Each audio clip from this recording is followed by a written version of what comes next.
بسم الله. اللهم بارك وزيد. السلام عليكم ورحمة الله وبركاته المتتبعين قناتنا فيدالي تيفي، وحتى للناس المتتبعين القناة تربية الأرانب مع محمد الحارتي. جيت دخلت المزرعة ونشوف الأرانب وحاجة مشرفة ما شاء الله، اللهم بارك. هذه النقطة مهمة لأي حد باغي يبدأ في المشروع تربية الأرانب، أو الناس اللي عندها أرانب مربية الأرنب وما عرفش شوية المعلومات أو شوية النصائح، أو ما عرفش كيفاش تربي الأرنب، أو أنت مربي الأرنب وبدأ يتوقع عندك الأخطاء. هي تربية الأرانب راه سهلة ماشي صعيبة، غير باش نوضحوا في هذا الفيديو، وتابع معايا إلى الأخير، وما تنساش أي تعليق حطيتي لي غادي نرد عليه بسرعة. تربية الأرانب بالخصوص الناس كاين اللي يربي الأرانب ويجي حتى الفصل الصيف ويقول لك أنا نحيد الأرنب يموت. إذا كنت تجي الفصل الصيف وتحيد الأرنب يموت، أنت خايف من درجة الحرارة. ولكن عطيتكم بزاف ديال المعلومات على تربية أرانب في فصل الصيف. أنا نربي الأرانب في فصل الصيف وفي فصل الشتاء والحمد لله. إذا جيت نربي الأرانب في فصل الشتاء ونحيدها في فصل الصيف، مش مشروع ناجح ومش أرباح تأخذها من الأرنب. لازم الأرانب إذا عندك في فصل الصيف في شهر 8 عندك الأمهات كلهم عشار وولدوا عندك أولاد عندهم شهر ولا شهر ونص، غتوصل على شهر 9 أو شهر 10 يبدأ عندك البيع. إذا بديتي في فصل الصيف وعاد بديتي تربي الأرنب، يلا تربي الأرنب في فصل الصيف ويتعود على المكان في شهر 9 وشهر 10 يلا الأرانب يكونوا عشار، وشهر 11 يلا تم الولادة، وشهر 1 أو 2 يلا يبدأ عندك الأرانب عندهم أعمار شهرين. الغرض من القناة ديال فيدالي تيفي والقناة تربية الأرانب مع محمد الحارتي، أنا كنبغي نوصل غير واحد الفكرة والنصيحة ومعلومة للناس. مش عندي أنا علاقة بالفيديو، نصور فيديو كل يوم ونرفع فيديو كل يوم ونرفع فيديو، يعني على حسب حاجة اللي تصلح لي أنا. الناس اللي غدي واحد فكرة غلط، أنا ما صالحش لي القناة كل يوم نرفع فيها فيديو أو كل يوم نحط فيها فيديو. كاين ناس يقولوا على حسب مشاهدات أو على حسب أرباح اليوتيوب أو شكلها، أو بالخصوص الناس اللي ما عارفينش في المجال اليوتيوب، ما عارفينش القنوات أو ما عارفينش، والناس اللي متابعين عندهم قنوات كبار كيعملوا فيهم أحداث كيعملوا فيهم كوميديا أفلام، هما اللي كيدخلوا أرباح من القنوات وعارفين المحتوى اللي هو يجيب عدد ديال المشاهدات قليلة أو النصائح. وبالخصوص القنوات اللي عندهم كيحطوا معلومات واشكال مشروع تربيه الارانب او الدجاج او يحط لك كذا وكذا، ما عندوش هو ارباح من قناه اليوتيوب. هو خاص الناس تشكرك، انا خاص لازم اي قناه اللي حاطه معلومات نصائح على اي شيء خاصك تشكرها وتقولها شكرا والله يرحم الوالدين، هذه المعلومه ما كنتش عارفها. ايش تدخل ناس تقول شجع القناه اعمل لي لايك ونشوف فيديو يجيب 1000 مشاهده او 2000 مشاهده وجايب 70 لي لايك او 50 لي لايك. فين هو التشجيع بالناس؟ إذا حبيتوا نبقى مستمر معكم في المعلومات أو على أشياء خاصة بالأرنب، مرحبا وألف مرحبا. كنتم مهتمينش بالأرنب، خلوني نقلب القناة نحط فيه محتوى آخر اللي غيجيب أرباح ومشاهدات. احنا كنتسناو منكم الرد ونتسناو منكم الفكرة. حتى البث المباشر راه كنعملو لكم بالليل باش كتسولوني مباشرة وباش نعطيكم المعلومه، مش انا نجي عندي وقت انا خاوي نقابل التليفون من الصباح حتى المساء والتليفون الناس كتصوني وكتصل اخي محمد معلومه معلومه معلومه معلومه معلومه معلومه، وانا عنديش الوقت الكافي. خاصني شويه نرتاح انا بنفسي، خاصني نمشي نقدم العمل ديالي الخدمه ديالي اللي كناخذ منها خلاص شهريا. العمل ديالي صناعه خياط جميع ديال الملابس، وانا في العمل ونتصل بك الناس الو محمد وكتعطيها وقتها او تخرج من الخدمه وباش تجاوبها على التليفون فيه ارباح. نضيع معك 10 دقائق او 15 دقيقه وانت تسالني، وانا كنبغي الناس نخليها كلشي بالخاطر ديالها ونخلي بالراحه نفس ديالها ونخليها هي مرتاحه ونجاوبكم ونعطيكم معلومات ونعطيكم نصائح وعاد زائد الفيديو. انا بالخصوص كاين الناس اللي تربي الارنب تهز الارنب وتبيعها بالجمله بالكيلو. ما يشغلش باله باليوتيوب، ما يشغلش باله بالواتساب، ما يشغلش باله بالفيسبوك، ما يشغلش باله باي شيء، ويبيع الارنب ويجي يرتاح. ما كاينش حد يتصل به، اللي غيتصل به الا على الخدمه او حد من العائله او صديقه باغي يتلاقى به او شي حاجه.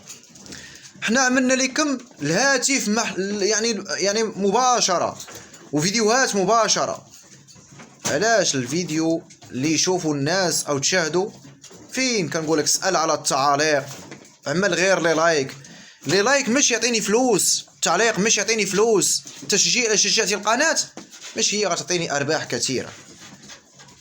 انا على حسب انا ما شاهدت الارباح من اليوتيوب والله العظيم اقسم بالله العلي العالي العظيم الا خساره، بحسب يعني الرشارج اللي كنشارجي انا وباش كنشارجي باش كنرفع الفيديو، قسما بالله الا خساره. واي حد يبغي يعمل قناه على اليوتيوب ويدير فيها على حسب الارنب خساره، يعني مشاهدات ضعيفه جدا. وحتى الناس كاين التعاتب، كاين الانتقادات، كاين الحسد، كاين يعني حاجه تتربي على ارنب وهو يقول لك يعني حسد وحقد. سبحان الله العظيم. وكل واحد الله يخلصه على قد نيسو وعلى قد الفعل ديالو. حنا كنرسلوا الارانب للجميع ديال المدن، جميع السلالات. انا دخلت المزرعه وكنشوف نشاهد يعني كنترفع فيديو نصور فيديو عليه معلومات، شويه معلومات شويه كلام. انا عطيتكم هذا الفيديو، الا كنتم مهتمين بالقناه مرحبا والف مرحبا. ما كنتوش مهتمين يعني الغرض ديالكم بغيتوا تهتموا بمجموعه على الواتساب، نعمل لكم مجموعه على الواتساب واهتموا بها. كنتم مهتمين بالهاتف او بالتليفون، حد من الناس نعمل لكم مجموعه كلكم مع بعضياتكم وتبادلوا المعلومات والنصائح وكل حد يربي الارنب. انا شفت واحد من الناس حط تعليق قال لك وانت تخرف، انت كتخرف في الارانب وتخرف كذا كذا وتتربي وكذا، يعني في هذه المعلومه غلط او معلومه صحيحه او معلومه كذا. واش اللي يخرف في الارنب يربي الارانب في فصل الصيف وفي فصل الشتاء على طول السنه؟ يعني جاوبني على هذه الرساله.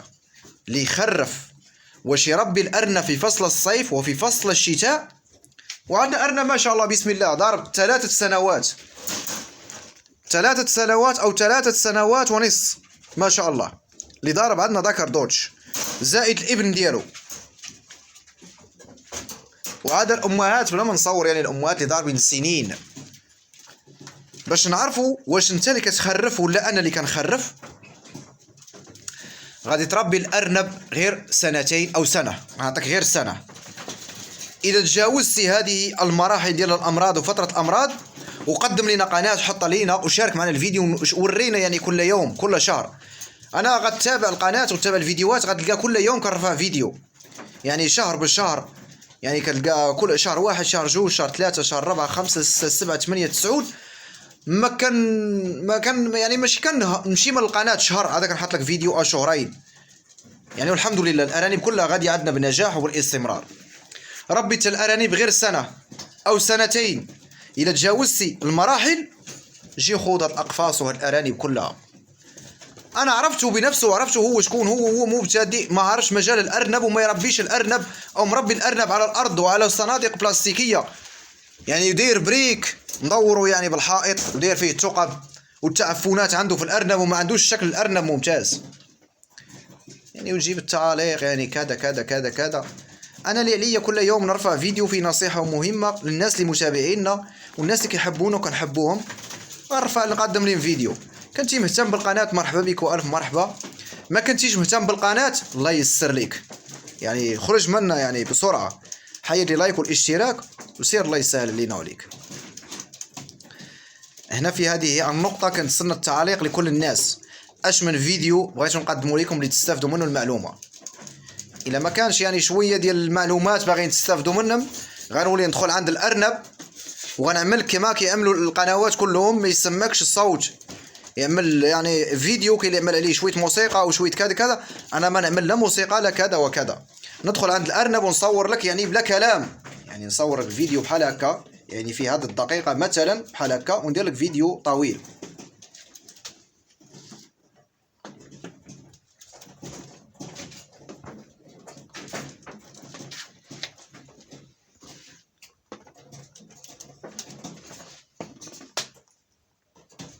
يعني نصور لك الفيديو كامل بحال ماك، ما تستافدش ولو من معلومه، ولو اتصل بي على التليفون ما نجاوبكش، ولو تحط لي تعليق على القناه ما نجاوبكش، ونصور دائما فيديو بحال هكا. ولكن ما النفس ما كترتاحش باش غتقول غتصور لواحد، كتشوف تعليق حتى لاخر الليل، كتبقى سهران تجاوب في التعاليق، كتقول كاينه اخت صديق صديقه يعني كيسالك على التعاليق، جاوبوا على معلومه. عنده ارنب مريض، يعني الا جاوبتي غتقدر تنقذ هذاك الارنب من المرض، هو ما عارفش مبتدئ عنده ارنب مريض، واديتي مع العلاج بطريقه بسيطه، عطيتك العلاج ونضتي ودرتي لي ذاك العلاج والارنب صح. يعني ديت الاجر من عند الله سبحانه وتعالى، ما ديتش الاجر من عند البشر، يعني كما كنقولوا ديت الاجر يعني وديت خير في ذاك الارنب بالسبب باقي في الحياه وتأدى مع العلاج ومازال ينظر بالعين ديالو ياكل في العلف ديالو. يعني ديت الاجر وديت الخير، الله سبحانه وتعالى هو اللي غادي يجازيني. اما البشر ما كاينش حد يعطيك، العطي الله سبحانه وتعالى. انا كنقولوا دائما كنقولها، خدامين بعرق كتافنا وعندنا خدمتنا الحمد لله، وكنخدموا باش كناخذوا الفلوس، لا مع الارنب ولا مع الصناعه ديالنا. مش البشر يعطيك، العطي الله سبحانه وتعالى.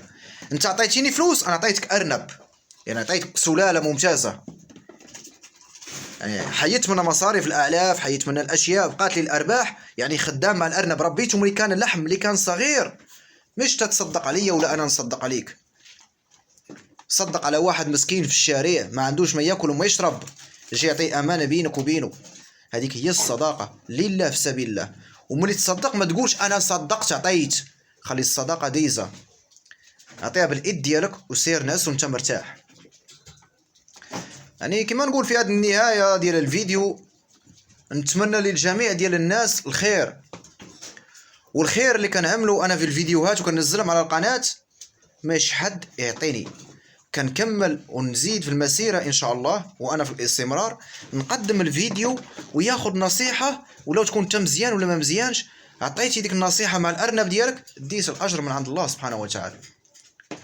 يعني باش ما نطولش بزاف في الكلام، ربي يجازينا كل خير، وربي يوفقنا ان شاء الله على العمل ديالنا، والله يسهل على الجميع.